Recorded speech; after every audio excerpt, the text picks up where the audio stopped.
tous, bienvenue dans mon aventure Secret de pêche dans les lacs islandais. Alors dans ce film, je vais vous emmener pêcher à la mouche, la truite fario, dans des lacs lointains, au cœur de l'Islande, dans des endroits très sauvages. J'ai choisi l'Islande comme destination de pêche pour ce film, parce que c'est vraiment un paradis du pêcheur à la mouche. C'est une île volcanique avec des paysages complètement singuliers où on trouve des centaines de lacs, des centaines de rivières en fait, qui regorgent de truites. Ce qu'il faut savoir sur l'Islande en tant que destination de pêche, c'est que c'est vraiment un endroit préservé. Préservé au sens où c'est très lointain, le climat est rude, il n'y a que quelques mois de pêche dans l'année, ça offre donc des poissons très vigoureux, en bonne densité, et notamment de très jolies truites qu'on va rechercher dans des lacs lointains assez difficiles d'approche. Pourquoi le choix d'aller pêcher à la mouche dans les lacs en Islande plutôt que d'aller dans les nombreuses rivières ? Simplement parce que dans les lacs, il y a une approche de traque, chercher les endroits où se tiennent les truites avec des attaques très violentes sur les streamers qu'on ne retrouve pas en rivière. En tant que pêcheur passionné, je n'ai qu'un seul but, prendre à la mouche des poissons sauvages et prendre beaucoup de plaisir dans un cadre unique qui est celui de l'Islande, une île volcanique totalement différente de toutes les autres destinations de pêche. Ne perdons pas de temps, comme vous voyez que je suis déjà équipé, j'ai plus qu'à prendre ma veste de pluie pour affronter la météo islandaise et aller pêcher à la mouche dans les lacs lointains en Islande.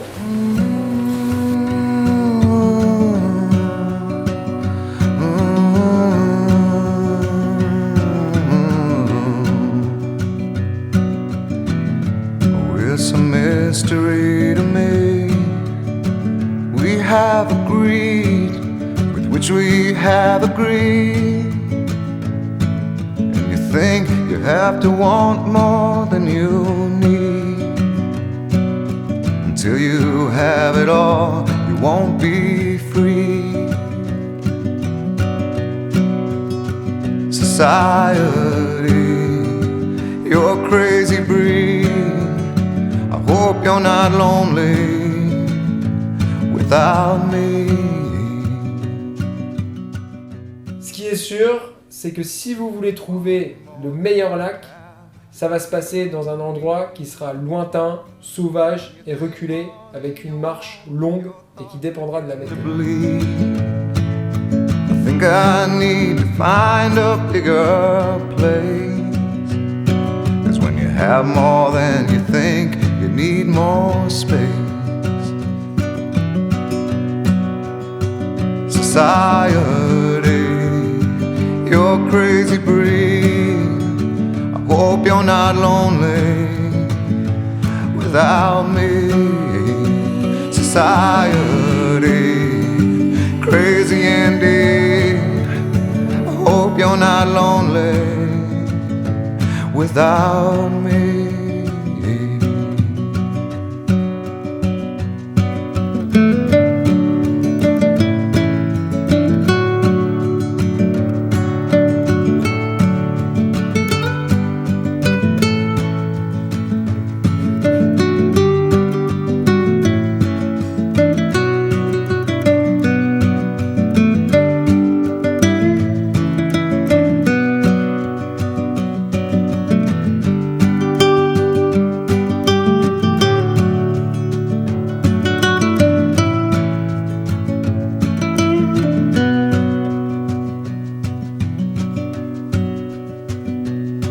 There's those thinking more, less is more. But if less is more, how you keeping score? That means for every point you make, your level drops. Kinda like you're starting from the top, and you can't do that. Society, you're a crazy breed. I hope you're not lonely. Au moment où on arrive au bord du lac, donc en général après une longue marche, ce qui est important c'est de passer de la carte à la réalité pour trouver en fait les éléments clés. You're not lonely without me. Society, Ce qui est déterminant, c'est vraiment la rivière qui connecte. En général, tous les lacs sont connectés par des rivières et la rivière est un élément qui apporte du poisson, du refuge et surtout c'est un axe de mouvement entre les lacs. Une fois que vous avez repéré cette fameuse rivière qui connecte le lac, l'autre élément déterminant c'est le vent. En Islande, le vent est omniprésent et vous devez composer avec, il n'y a rien à faire. Un autre élément clé, c'est aussi la confrontation carte-réalité. Donc topographie, code couleur et réalité. Vous pouvez lire sur une carte différentes variations de couleurs qui vous indiquent la profondeur et vous reliez ça à la réalité sur le terrain.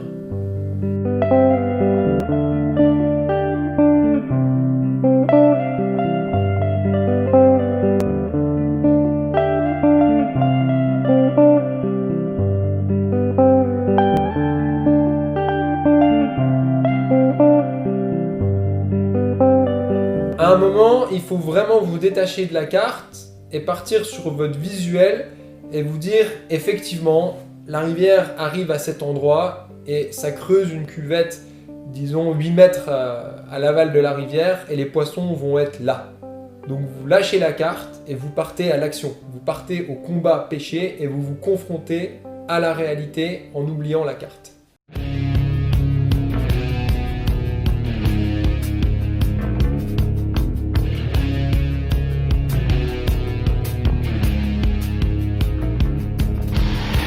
Stay all in one piece when broken. Counting marks and your words are spoken. Driving far from the path of destruction. Coming ever so close to throwing it all away. Is this all some great big lie? Working on something deep down that you should have never kept inside. How much must I live through just to get away? All this tension and so alive. How much must I live through just to get away? All these precious that make your head feel so tired. En tant que pêcheur à la mouche passionné, moi ce que je recherche vraiment, c'est toujours l'hypothétique Graal, la plus grosse truite de sa vie, quoi. You've been through the worst encounters. On parle de plus grosse truite, c'est sûr. Vous pouvez prendre la plus grosse truite de votre vie à 100 mètres de chez vous, dans un réservoir, ça c'est une chose, ce sera un poisson magnifique certes, mais ce que je recherche comme tous les moucheurs passionnés, c'est le moment, l'instant, l'ambiance qui entoure en fait la prise de ce poisson et qui sublime le poisson en lui-même. Il est déjà fantastique, mais l'aventure qui a été autour va vraiment vous apporter une énorme satisfaction.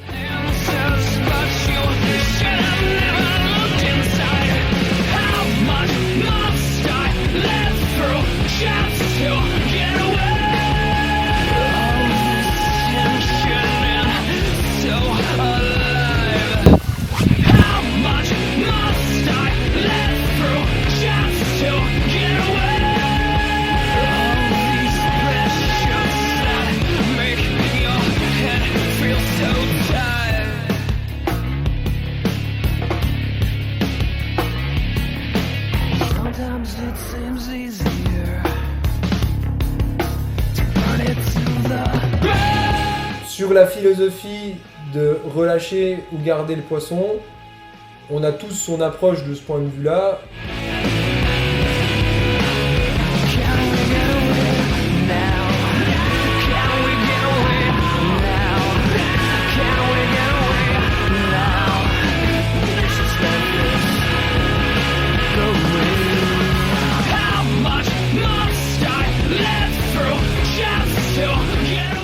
Moi, je prends le parti pris de relâcher tous mes poissons quand je pêche. Ça peut paraître extrémiste, mais ça vient de l'amour que j'ai pour la robe des poissons, leur caractère fragile. Après, je peux totalement concevoir que sur ce style de voyage en Islande, on puisse prélever un poisson sur la dizaine, la vingtaine qu'on a pris dans la journée pour se faire une petite truite au barbecue le soir au bord de la tente. Du moment que c'est raisonné et qu'on n'est pas dans l'abus, je pense qu'il n'y a pas de problème de ce côté-là dans des milieux sauvages comme l'Islande.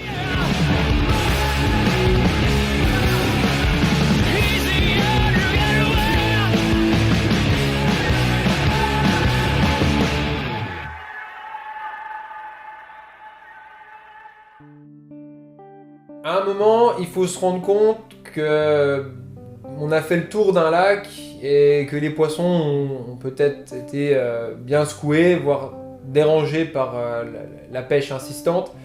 Et il va peut-être falloir faire un move, changer, faire un mouvement. Il y a plusieurs styles de changement que vous pouvez faire au niveau de votre position. Il y a changer de poste sur le lac même.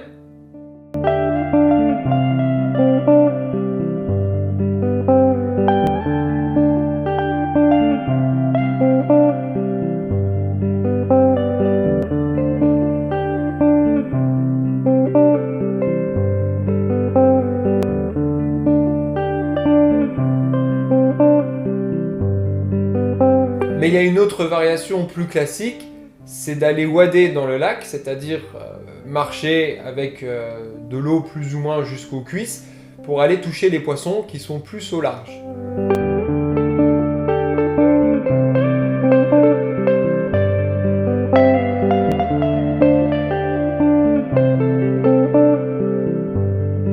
Cette décision d'aller wader pour aller chercher les poissons plus au large, je l'ai souvent fait sur mes voyages en Islande, puisqu'il y a des cassures plus loin dans le lac, à une dizaine, une vingtaine de mètres de la bordure, que vous pourrez atteindre en wading.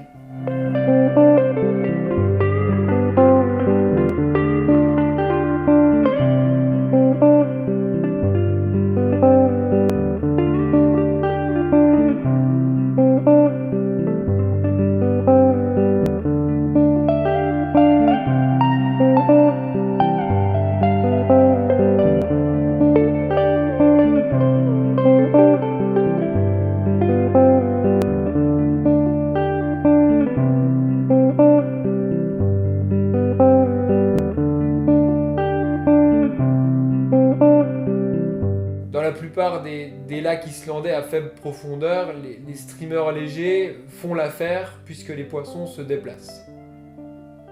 Par contre, pour ce qui est du choix des couleurs, vu que votre streamer a déjà été connu en bordure avant d'aller en wading, si vous commencez votre pêche en wading avec le même streamer, disons que vous avez pêché les bordures avec un streamer vert olive, vous commencez en wading à distance, vous n'avez pas de résultat, il va falloir vous remettre en question et peut-être changer le coloris. 1, 2, 3, 4.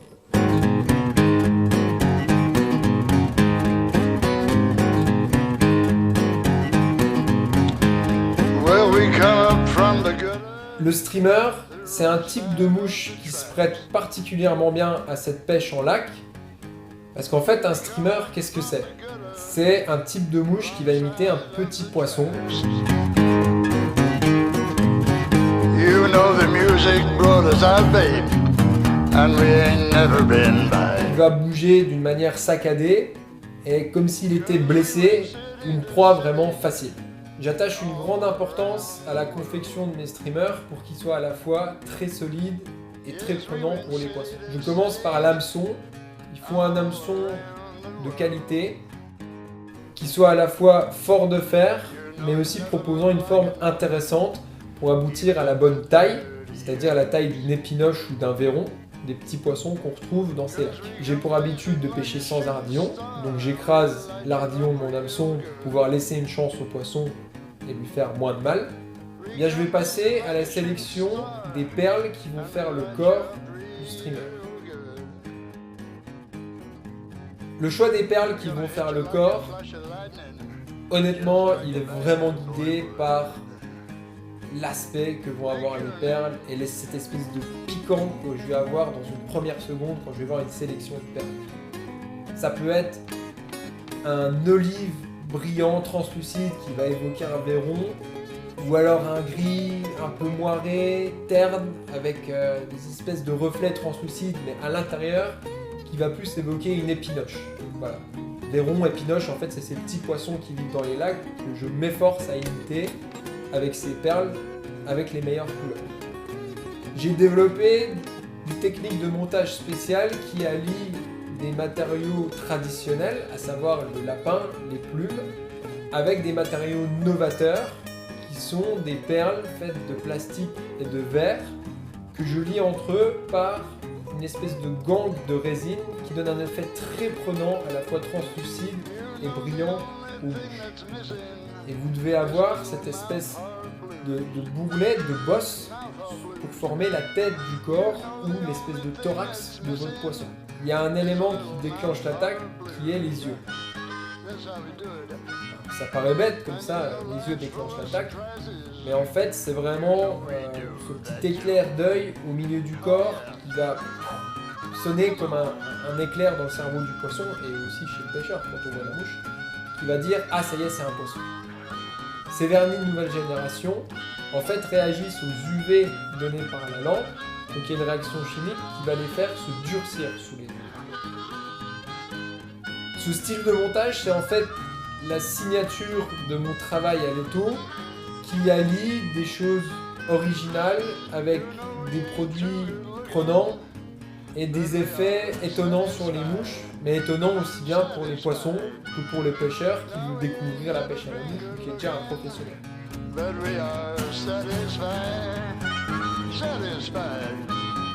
We should have opened up a little. Pour aller plus en détail sur le choix du lac et surtout l'analyse du lac, il faut par exemple prendre 5 points de repère. Le premier point de repère à prendre en compte, c'est la profondeur du lac. Simplement, juste à la lecture de votre carte, avant même le voyage, vous pouvez voir deux types de profondeur d'eau.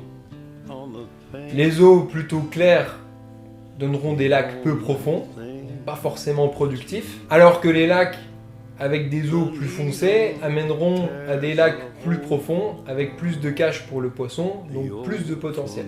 Deuxième point intéressant sur l'analyse des lacs, c'est la présence d'une presqu'île ou d'avancée dans un lac. But I remember everything. What have I become? Pourquoi une presqu'île ou des avancées dans un lac c'est intéressant? Simplement parce que ces variations de terrain vont vous permettre de spotter, de zoomer sur des endroits de passage où les truites sont présentes. C'est-à-dire qu'au lieu de balancer votre streamer à 30 mètres et de peigner l'eau, vous allez concentrer votre prospection sur des endroits courts où les poissons sont obligés de passer dans des espèces d'étranglements. C'est donc tout l'avantage de ces avancées de terre dans le lac, c'est juste concentrer votre pêche sur des endroits plus productifs. Tapez la bordure d'en face, vous l'atteindrez beaucoup plus facilement sur une presqu'île plutôt que de prendre ça depuis l'autre bout du lac. Troisième point à analyser sur les lacs, c'est la présence de pierriers. Beaucoup de lacs ont des bordures tourbeuses peu profondes qui ne sont pas très prolifiques en poissons. Par contre, la présence d'un pierrier entraîne de nombreuses caches et donc de nombreuses possibilités de prendre du poisson. Effectivement, c'est pas très évident de détecter des pierriers sur la carte d'un lac, mais qui dit en général grosse profondeur dit pierrier, donc n'hésitez pas à mettre ces lacs plus profonds en priorité. Quatrième élément, les longues bordures. Alors ça paraît un peu cliché d'annoncer comme ça, mais si vous tombez sur des lacs avec des bordures longues et rectilignes, c'est des bordures que vous allez pouvoir peigner au streamer de manière méthodique sans avoir de virage ou de changement dans votre prospection. Donc toujours le même concept, vous allez optimiser votre pêche de manière répétitive, vous allez partir sur 2 heures sur une bordure en prospectant méthodiquement avec les mêmes lancers, et si vous longez les caches, un poisson peut sortir plus facilement plutôt que de diluer vos lancers dans des espaces plutôt hasardeux. Cinquième point, qui n'est pas lié à la carte, mais qui joue dans tous les cas, le vent. Puisqu'il va tout déterminer. Vous avez beau faire un petit schéma théorique avec votre carte, trouver un lac parfait, Si vous avez le vent en pleine face, ça va vraiment vous empêcher de pêcher. Donc gardez toujours à l'esprit qu'il y a l'analyse théorique du lac avec différents points critiques à confronter toujours aux conditions sur place. Ça, c'est une règle globale de pêche à la mouche, que ce soit en rivière ou en lac, tout autour du monde. Je vous le dis tout de suite, il vous faudra une certaine résilience pour aller pêcher en Islande. Par résilience, j'entends une résistance à l'échec. Même si les lacs sont remplis de truites, par moment, il y a des passages à vide de 3 ou 4 heures où vous ne prendrez pas un poisson.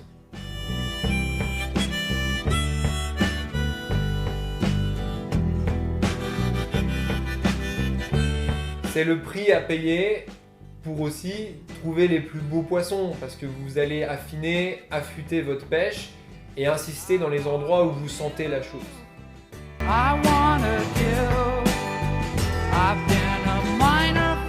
Mais c'est vraiment la résilience que vous allez mettre à 5, 6, 7 fois sous la pluie, sous le vent, sous le soleil, à insister, qui vous amènera au poisson trophée de rêve qui va anéantir d'un seul coup tous ces échecs.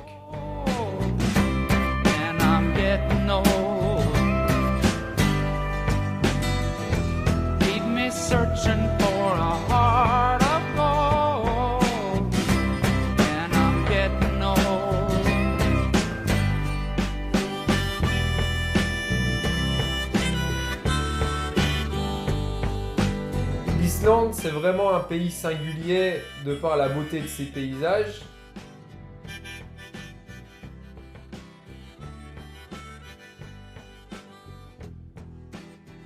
Mais il est aussi exceptionnellement dur vis-à-vis des conditions climatiques.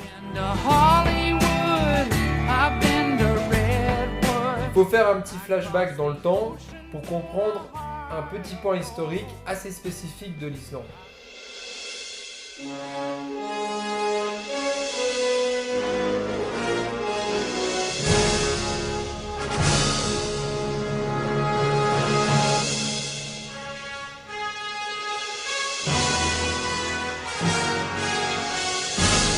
Aux alentours de l'an 1000, Éric le Rouge et sa bande de vikings se sont fait expulser de Scandinavie et ont trouvé refuge sur l'île d'Islande.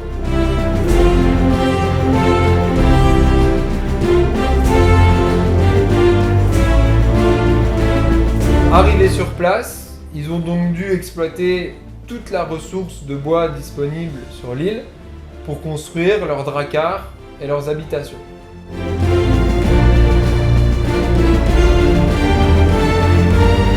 Mais comme la ressource en bois était déjà faible sur cette île glaciaire, il leur a fallu très peu de temps pour mettre à mal toute la ressource et carrément exterminer tous les arbres de l'Islande. C'est pour cette raison qu'en voyage de pêche en Islande aujourd'hui, vous ne trouverez pas un arbre pour vous abriter du vent, de la pluie, ou voire même pour simplement faire un feu. Le gouvernement islandais a pris conscience de cette problématique les dernières années, et ils ont donc réintroduit des arbres sur l'île, mais il est toujours interdit de faire du feu et de couper les arbres, qu'on soit en voyage de pêche ou pas. Il faut bien retenir que l'Islande offre un climat très rude, et en réalité ça peut même aller avec des conditions estivales très froides. En discutant avec les locaux sur place, on s'est même rendu compte que cet été était le plus froid depuis 100 ans. Malgré tous ces inconvénients d'humidité et de froid, il ne faut pas oublier qu'en Islande, l'été, les journées sont extrêmement longues. De par sa position géographique très au nord, en fait, l'Islande offre des journées de pêche extrêmement longues, avec le fameux soleil de minuit, ce qui permet de pêcher quasiment non-stop. How many seas must the white dove sail before she sleeps in the sand? How many times must the cannonballs fly before they're forever banned? The answer, my friend, is blowing in the wind. The answer is blowing in the wind. How many years can a mountain exist before it's washed to the sea?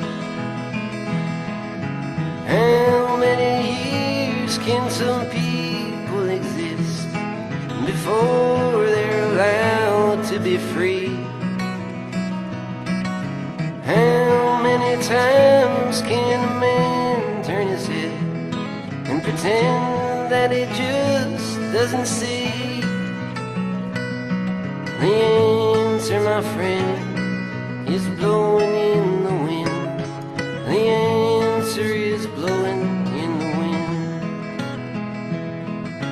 How many times must a man look up before he really sees the sky? How many ears must one person have before he can hear people cry? How many deaths will it take till he knows that too many people have died? Pour vous parler un peu des truites islandaises, la première chose qu'il faut savoir, étonnamment, c'est que les truites islandaises sont les plus jeunes du monde. Pourquoi les plus jeunes du monde ? Parce que l'Islande, c'est une île qui était composée d'un gros glaçon. On voit encore des restes de ce glacier vers le sud de l'Islande. Et en fait, sur l'hémisphère nord, ce gros glaçon a été un des derniers à dégeler au cours des derniers milliers d'années. Comme ce gros glaçon qui était l'Islande n'a dégelé que relativement récemment, les truites qu'on y trouve l'ont colonisé récemment. C'est-à-dire qu'elles sont remontées dans ces rivières plus ou moins récemment sur l'histoire à l'échelle de la Terre. Ce qu'il faut savoir sur l'évolution de la truite, c'est que les truites qu'on retrouve en Islande et dans tout l'hémisphère nord sont en fait des saumons qui ont arrêté de migrer et qui sont restés sur la Terre pour vivre dans les rivières. Comme l'Islande est criblée de milliers de lacs, ces truites qui sont restées en rivière ont trouvé dans les lacs des habitats parfaits pour se maintenir et vivre de manière sédentaire. Pour résumer la chose, dans les rivières islandaises et les lacs, vous allez trouver des truites fario et des ombles chevaliers, donc sédentaires. Et les saumons, quant à eux, donc saumons atlantiques, vont migrer dans les rivières islandaises et repartir en mer pour grossir. Toute la différence entre truite et saumon. Saumon et truite de mer migrateurs et truite fario sédentaires. Je vais maintenant vous donner un petit aperçu des tailles de poissons que vous pourrez prendre en Islande, parce que tous les pêcheurs sont à la recherche du plus gros poisson, mais soyons réels un petit moment, et je vais vous détailler les tailles moyennes des poissons que vous rencontrerez. En lac, les tailles des truites fario varient de... disons que vous prendrez au streamer 30 cm pour les plus petites truites, jusqu'à 90 cm, voire 1 mètre pour les individus records. Mais ça se passe souvent dans le fameux lac Thingvellir ou dans les très gros lacs très productifs avec des truites carnassières. La saison optimale de pêche en Islande dépend en fait juste de la température. C'est-à-dire que ça va se mettre à pêcher dès que les lacs sont dégelés jusqu'à ce qu'ils soient regelés. En termes de date, ça veut dire que ça peut seulement commencer à pêcher mi-mai, début juin, quand le printemps est précoce, et la pêche va se finir mi-septembre. Ce sera déjà bien, puisqu'il commencera déjà à faire froid, et même si les lacs ne sont pas gelés, ce sera vraiment inconfortable au niveau pêche de pêcher à température ambiante de 2 à 3 degrés. Si vous êtes comme moi un passionné de l'esthétique des truites fario et un amateur de la variété des robes des truites, l'Islande, c'est l'endroit où il faut aller pêcher. Vous allez vraiment trouver dans ces lacs tourbeux, au fond noir, des esthétiques de truites très originales.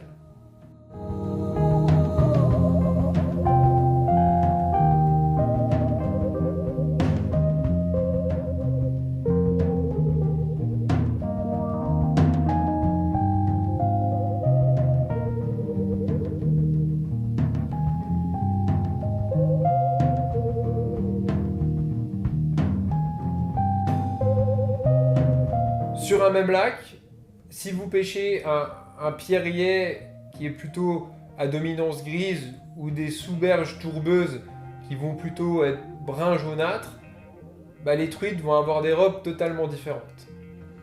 Et ce qui est d'autant plus intéressant, c'est qu'au cœur d'un même lac, on peut tomber sur 4 ou 5 robes de truites différentes, mais toujours avec la signature truite atlantique. C'est-à-dire fond de robe argenté à noir, avec beaucoup de points noirs et quelques points rouges.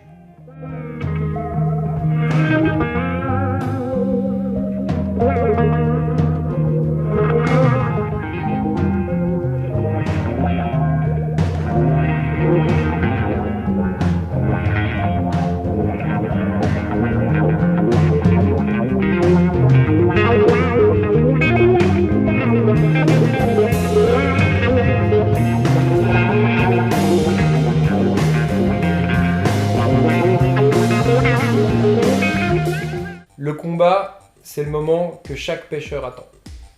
Toutes les planètes sont alignées, vous avez choisi le bon streamer, le poisson est pendu, vous avez qu'une seule peur, c'est qu'il se décroche.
Si vous vous rendez en Islande, il y a un lieu qu'il ne faut pas manquer, que vous soyez simple touriste ou pêcheur, c'est le fameux lac Þingvellir. C'est un lieu très intéressant à voir, déjà par la beauté de l'endroit.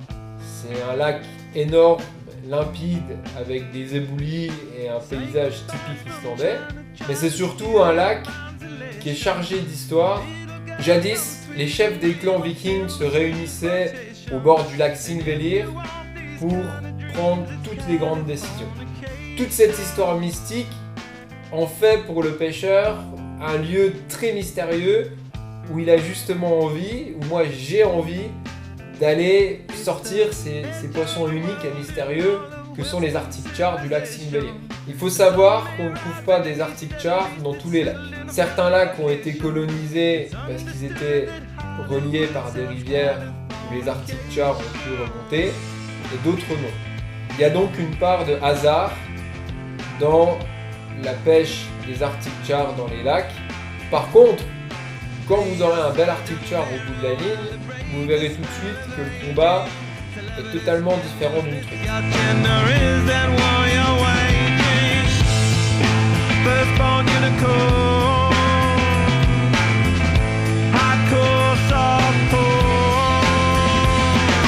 Dream of Californication.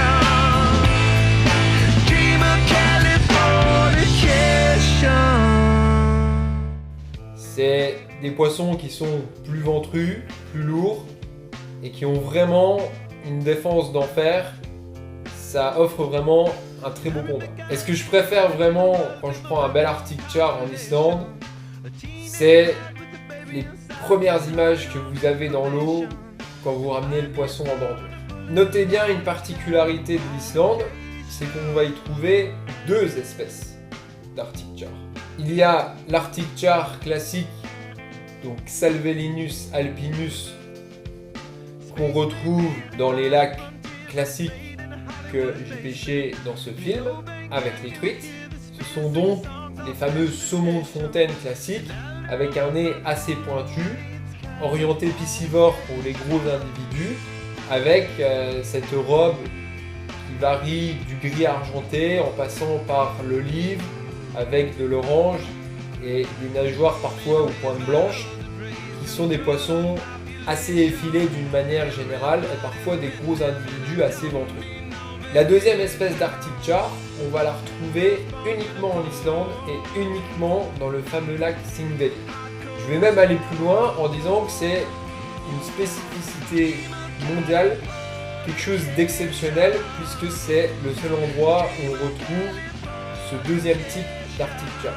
A l'inverse des individus communs qu'on retrouve dans tous les lacs islandais, qui sont plutôt effilés avec un nez assez pointu, bah là c'est une espèce qu'on va appeler Arctic char bentophage. Bentophage qui signifie se nourrit sur le fond, et cette espèce présente une bouche complètement plus ronde, avec des lèvres un peu plus refermées, orientées vers le bas, qui traduisent son évolution vers une alimentation sur le fond. Ça pourrait presque ressembler à une bouche comme un hotue ou un barbeau, puisque ces Arctic chars se sont spécifiés en nourriture dans les algues et dans les cailloux qu'on retrouve sur le fond de ce fameux lac Thingvellir. On peut considérer que c'est en fait une espèce enfermée, qui a été enfermée dans cet énorme lac et qui a suivi un chemin de l'évolution en son sens unique pour donner naissance à cette espèce qui mange quasiment pas de poissons et qui se prendra uniquement avec des imitations de larves ou de nymphes. Concernant les proies dont se nourrissent les truites dans les lacs islandais, il y a simplement deux grands types de proies. Ces deux grands types de proies sont les pinoches et les vairons. Bien sûr, les truites sont également cannibales dans les lacs, vu qu'il y a peu de disponibilité en nombre d'espèces de poissons. Donc il arrive que les truites mangent des petites truites qui seront aussi imitées par les streamers. La grande proie la plus classique dans ces lacs qu'on cherche à imiter, c'est simplement l'épinoche qu'on retrouve beaucoup sur toutes les bordures des lacs. L'épinoche par nature se tient dans ces fameux enrochements, ces fameux éboulis qu'on retrouve au bord des lacs, où on va prospecter la plupart du temps avec les streamers. A l'inverse des vairons, les épinoches ont une forme beaucoup plus comme un losange, un peu plus carré et moins coloré en général que le vairon. Ce qui amène à des imitations de streamers aux variations gris, brun sale, voire argenté, avec parfois des spots de couleur pour déclencher l'attaque. Pour le deuxième type de proie que sont les vairons, de ce que j'ai pu observer dans les lacs islandais, on en trouve quand même beaucoup moins, voire pas du tout par endroits. Dans tous les cas, ça veut pas dire que, même s'il n'y a pas de vairon, qu'il ne faut pas s'en inspirer. Et justement, le vairon a une caractéristique comparée à l'épinoche, c'est qu'il offre des couleurs beaucoup plus vives. C'est donc un élément déclencheur dont je vais me servir pour le montage des streamers. Et je vais donc incorporer des spots de couleurs orange, fluo, argenté, or, qui rappellent à la truite cette espèce d'effet bariolé qu'on retrouve sur les vairons. J'aimerais maintenant vous parler du matériel à emmener pour ce type de voyage dans les lacs sauvages en Islande. Il y a 8 éléments essentiels que j'ai emmenés dans ce voyage. Premier élément, la canne, suivi du moulinet, ensuite la soie que vous mettrez sur ce moulinet, quel sera le nylon utilisé, également l'épuisette, Et puis on ira plus sur l'équipement du pêcheur en termes d'avis avec la veste de pluie et les waders. Un élément final à ne pas oublier, les lunettes polarisantes qui vous permettront de mieux voir les poissons et de pêcher plus confortablement. La canne, c'est mon seul vrai compagnon de pêche quand je suis seul au bord des lacs en Islande. Pour affronter le vent dans les lacs et les lancers de streamers répétés, le mieux, c'est une canne 9 pieds, soit de 7. Pourquoi choisir une telle force de canne, qui est quand même une canne assez robuste? Pour 2 raisons. C'est que, 1, les poissons sont assez combatifs et il vous faut une canne assez raide pour en arriver à bout. Et deuxième raison, c'est que vous allez passer la journée à lancer des streamers gorgés d'eau assez lourds et il faut une canne soit de 7 assez puissante pour pouvoir lancer facilement et assez loin sans réaliser trop de faux lancers.